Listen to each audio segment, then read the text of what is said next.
Hi all, welcome to football arena. അവിസ്മരണീയമായ ഒരു തിരിച്ചുവരവാണ് ഇന്നലെ അർജന്റീന നടത്തിയിട്ടുള്ളത്. അർജന്റീനയുടെ കടുത്ത ആരാധകർ പോലും ഇത്തരത്തിലുള്ള ഒരു തിരിച്ചുവരവ് പ്രതീക്ഷിച്ചിരുന്നില്ല എന്നുള്ളതാണ് യാഥാർത്ഥ്യം.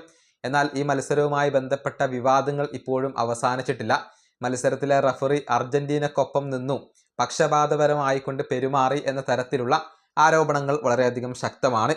ഇത് തന്നെയാണ് പ്രമുഖ സ്പാനിഷ് കമന്റേറ്ററായ മനോളോ ലാമയും പറഞ്ഞിട്ടുള്ളത്. ഫുട്ബോൾ ചരിത്രത്തിലെ എക്കാലത്തെയും വലിയ റോബറിയാണ് ഇന്നലെ നടന്നത് എന്നാണ് അദ്ദേഹത്തിൻ്റെ ഒരു അഭിപ്രായം.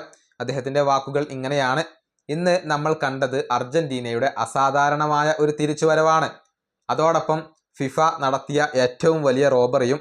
ഫിഫ ഇന്ന് ഈജിപ്തിനോട് ചെയ്തത് ഞാൻ എൻ്റെ ജീവിതത്തിൽ കണ്ടിട്ടുള്ള ഏറ്റവും വലിയ അതിക്രമമാണ്. ഈജിപ്തിൻ്റെ നല്ല ഒരു ഗോൾ അവർ നിഷേധിച്ചു. അർജന്റീന നേടിയ മൂന്നാം ഗോളിൽ സലാ ഫൗളിന് ഇരയായിട്ടുണ്ടോ എന്നുള്ളത് വാർ ഉപയോഗിച്ചുകൊണ്ട് ചെക്ക് ചെയ്യാൻ പോലും റഫറി തയ്യാറായില്ല.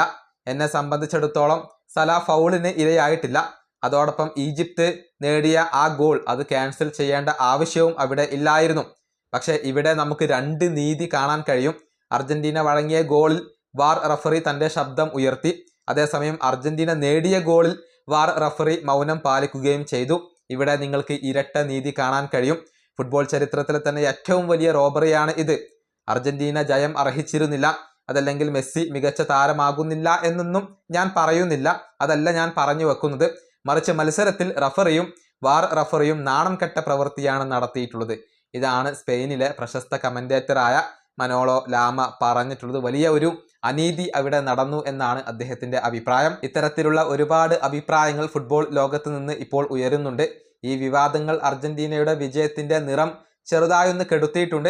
പക്ഷേ അസാധാരണമായ ഒരു തിരിച്ചുവരവ് തന്നെയാണ് അർജന്റീന നടത്തിയിട്ടുള്ളത്. ഈ വീഡിയോ അവസാനിപ്പിക്കുന്നു. അടുത്ത ടീമായി വീണ്ടും കാണാം.